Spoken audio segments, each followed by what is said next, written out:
Hai, Assalamualaikum semua kepada pelajar cikgu yang dikasihi sekalian. Okey, bertemu lagi kita dalam kelas pembelajaran secara maya. Okey, bersama saya iaitu Cikgu Khairi dalam kelas Prinsip Akaun tingkatan 4. Okey, so pada minggu yang ketiga pada bulan Mei ini kita teruskan lagi iaitu kita akan habiskan semua topik bab 4 dalam Prinsip Akaun tingkatan 4.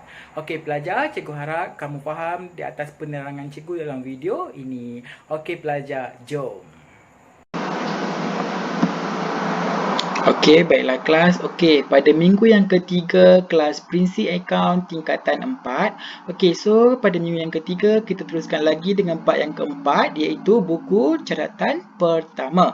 Okey, so pada minggu yang ketiga ni cikgu akan kita trykan habis untuk tajuk ni. Okey, so kita sambung pada halaman, kamu boleh buka modul kamu pada halaman 11 ya. Okey, buka buku kamu, buka modul kamu pada muka surat 11. Okey, cikgu harap kamu boleh buka modul kamu pada halaman yang ke-11. Okey. Okey, untuk minggu ni cikgu akan terangkan macam mana kita nak record jurnal. Okey, jurnal pelbagai jurnal. Okey, pada halaman 11. Okey. Okey, sekejap saya okey, halaman 11. Okey. Okey, halaman 11. Okey, kat sini Okey, so yang inilah kita akan belajar pada hari ini iaitu macam mana kita nak record. Okey, cikgu highlight kat sini. Okey, so perekodan ke dalam jurnal pembayaran tunai. Okey, so dalam jurnal pembayaran tunai apa yang perlu kita record? Okey, kat sini. Okey, cikgu besarkan sedikit. Okey, kat sini dia kata, okey, so jurnal pembayaran tunai dia merupakan jurnal yang merekodkan semua pembayaran tunai. Okey, so maknanya nama pun pembayaran tunai. So kamu kena record yang tunai dan juga cek sahaja oleh pelanggan. Yang berkaitan dengan kredit tak payah record dalam jurnal penerimaan tunai. Okey. So jurnal ini sama dengan bahagian kredit buku tunai.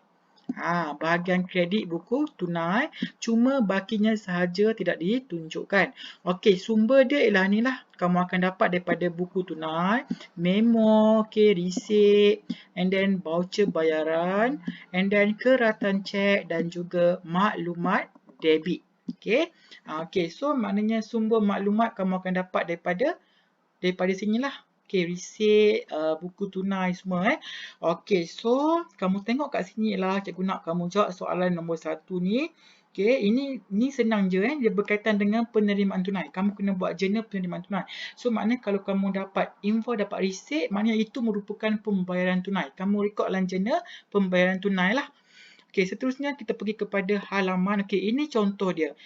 Dia ada perkara, tarikh dan juga perkara kamu buat satu je. Apa yang melibatkan pembayaran tunai berdasarkan resit ke atas ni. Okey, boleh pelajar? Kita harap kamu boleh jawab soalan ni. Okey, kita pergi ke halaman yang ke-12 pula. Okey, macam mana kita nak record ke dalam pelbagai jurnal khas. Okey, ini pada minggu yang pertama cikgu dah terangkan ada dua jurnal kan. Okey, jurnal am dan juga jurnal khas. Okey, so macam mana kita nak record iaitu ke dalam pelbagai jurnal khas. Okey, jurnal khas ni banyak kan. Okey, so pada halaman yang ke-12 ni cikgu akan tunjuk beberapa contoh jurnal khas yang terlibat ya. Okey, so kat sini kamu tengok kat sini dia kata Puan Muna adalah pemilik pasar mini M&A yang menjual pelbagai barang runcit di Alo Star Kedah. Okey, yang berikut adalah dokumen-dokumen yang diperoleh sepanjang bulan. Okey, sepanjang bulan apa? Sepanjang bulan Mac 2000X7. Okey, so kat sini kamu boleh nampak pelbagai jenis ada kan? Ada invoice. Okey, ada invoice asal. Okey, invoice asal salinan. Okey, ada yang asal, ada yang salinan, ada nota kredit. Okey, ada nota kredit, ada invoice yang asal, ada invoice. Okey, apa lagi ada? Okey. Lepas tu ada invoice dan juga ada nota debit. So maknanya kat sini ada kes berlaku terkurang cas dan juga ada berlaku barang rosak ke apalah sebab ada nota kredit Okey, so cikgu nak kamu ingat balik apa yang cikgu belajar pembelajaran pada minggu lepas. Okey, ingat balik. Yang ni kita nak gabungkan semua. Yang inilah contoh soalan exam. Dia akan campurkan semua jurnal. So, kamu kena buat satu-satu jurnal lah. Kena pasti. Okay, so kamu kena faham cara nak baca invoice tu macam mana. Okay, kamu tengok contoh yang pertama ni. Okay, invoice pemborong lain. Maknanya, Pasar Mini ni dia ada beli barang dekat pemborong lain ni. Okay, betul tak? Okay, nombor 10 Jalan Pertiwi, Alustar Kedah kepada Pasar Mini MAA ni. Okay, dia beli apa ni? Bertarikh 3 Mac. Okay, so dia ada beli minyak masak, beras dan juga sabun pencuci. Okay, so dengan total sebanyak RM5,000. And then dia dapat diskaun niaga sebanyak 20%.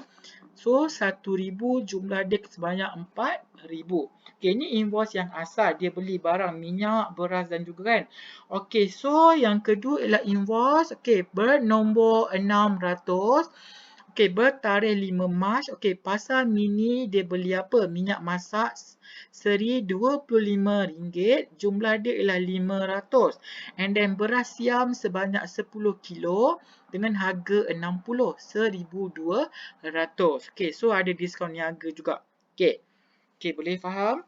Okay, selepas itu ada nota kredit. Okay, nota kredit iaitu apa yang tersilap kat sini?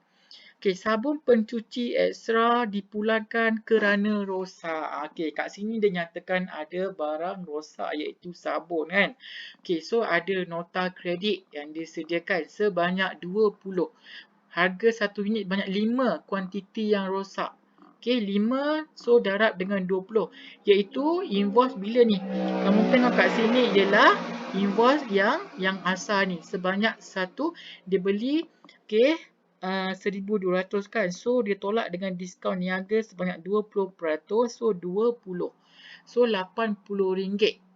Nota kredit kena pulangkan balik duit lah sebanyak RM20. Okay. Dan seterusnya. Okay, nota kredit, invoice dan jugalah. Okay, nota kredit seterusnya ialah sama juga. Ada minyak masak pun ada rosak. Sebanyak 6 minyak masak yang rosak. So, kamu kena kira. Tolak dengan diskaun sebanyak 20%. Okey, boleh pelajar.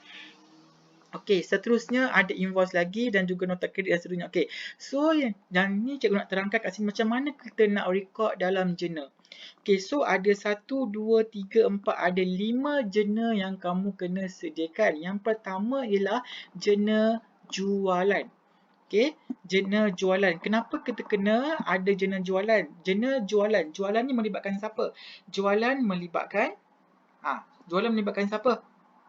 Okey, jualan melibatkan siapa? Okey.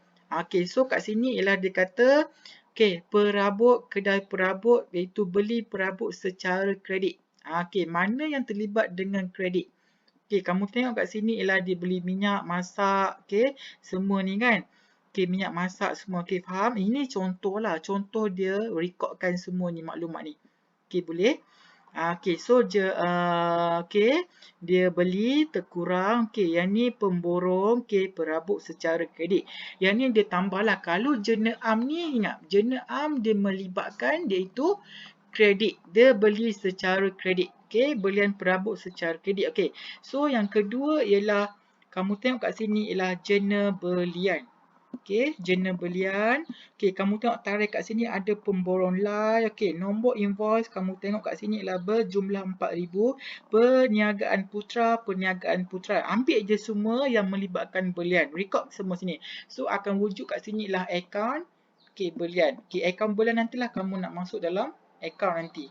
Okey, seterusnya kamu lihat kepada jurnal jualan. Okey, jurnal jualan pula kamu rekod semua yang melibatkan jualan iaitu Kedai Runcit Agus dan juga SMK Taman Jati. Okey, rekodkan semua. Okey, lepas tu akan wujud akaun jualan. Okey, seterusnya akaun pulangan belian. Okey, akaun pulangan belian yang barang yang apa yang rosak tu lah. Okey, pemborong lai dan juga yang kat sini ialah Kedai Runcit Agus dan juga akaun pulangan jualan. Okey, faham pelajar? Okey, seterusnya kita pergi pada halaman yang ke-13. Okey, so kat sini cikgu dah terangkan macam mana kamu nak record. Kamu nak record keperbagaian kat sini Kat sini banyak invoice. Kat sini so berdasarkan dalam pelbagai jurnal khas. So maknanya kat sini kamu kena pasti yang mana satu jurnal jualan, jurnal belian, yang mana satu pulangan jualan, mana satu pulangan belian So cikgu harap kamu faham. Kalau kamu tak faham, kamu tanya cikgu nanti dekat grup WhatsApp. Okey. So kalau kamu dah faham penerangan cikgu, kamu try jawab soalan ni. Kat bawah ni ada soalan. Pada halaman yang ke-13 iaitu Encik Syahrin iaitu pemilik perniagaan cat idaman yang menjual pelbagai jenis cat di air hitam. Cikgu nak kamu tengok iaitu invoice, nota kredit terlibat. Lepas tu kamu tolong sediakan jurnal yang terlibat. Iaitu jurnal-jurnal jurnal belian, jurnal jualan semua. Cikgu nak kamu completekan yang ni. Nanti kalau kamu tak faham, kamu boleh tanya cikgu. Boleh? Boleh ya pelajar? Untuk tajuk yang terakhir untuk bab ni, kita pergi kepada buku tunai. Yang ni mudah saja kamu nak record buku tunai. Buku tunai ni kita record sekali je. Maknanya dalam buku tunai ni rekod semua yang melibatkan tunai saja, tapi kita rekod satu je akaun tapi letak je semua apa yang kamu beli secara tunai. Kegunaan buku tunai. Cikgu besarkan sedikit kat sini, cikgu terang kat sini dia kata kegunaan buku tunai. So kat sini dia kata kegunaan buku tunai. Yang pertama ialah buku tunai digunakan bagi mengatasi masalah kekerapan membuka ledger lah. Maknanya sekali je. Kalau buku tunai ni kita buat sekali je. Terus buku tunai merupakan akaun yang digunakan untuk merekodkan semua urus niaga secara tunai sahaja. Sekiranya pihak perniaga menggunakan buku tunai, menggunakan buku tunai, akaun tunai dan akaun bank tidak perlu disediakan dalam ledger am. Maknanya kalau kamu buat buku tunai, kamu jangan sediakan ledger lah. Iaitu kamu tak perlu sediakan ledger. Seterusnya yang keempat, apa kebaikan kita mengasingkan akaun tunai dan akaun bank ke buku tunai? Yang pertama ialah memudahkan rujukan bagi urus niaga tunai dan bank. Yang kedua ialah mengurangkan, yang kedua cikgu highlight kat sini ialah dia mengurangkan catatan di ledger utama. Ini tolong beri perhatian, selalu ditanya pada kertas 1. Ramai pun tak boleh jawab. Tolong baca balik nanti. Boleh pelajar? Seterusnya kita tengok macam mana kita nak record dalam buku tunai. Ini format dia. Ini format buku tunai ya, pelajar. Kamu boleh tengok pada halaman 16 dalam buku tunai. So dalam modul kamu pada halaman 16, jenis-jenis buku tunai terdapat 2 jenis buku tunai. Yang pertama ialah buku tunai 2 lajur. Yang kedua ialah buku tunai 3 lajur. So buku tunai 2 lajur merupakan gabungan akaun tunai dan juga akaun bank.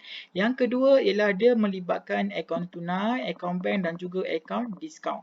So mana-mana lah. Nanti kalau ada diskaun, maknanya kamu kena buat 3 lajur lah.